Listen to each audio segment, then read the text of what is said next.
கோனை ஃபால்ஸ் மற்றும் வரதபாளையம் ஃபால்ஸ் என உலகத்தர வசதிகள் நிறைந்த பகுதியில் உருவாகியுள்ளது SSLF ஃபார்ம்லேண்ட்.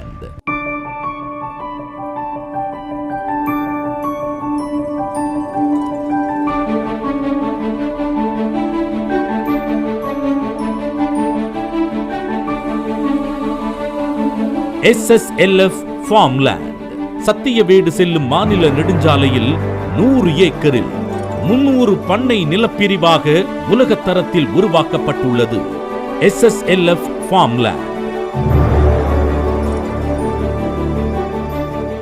நம்மை வியப்புடன் வரவேற்கும் பிரம்மாண்ட நுழைவு வாயில். வாகனங்கள் எளிதாக சென்று வர 40 அடி மற்றும் 30 அடி அகலத்துடன் மிக விரிவான சாலைகள்.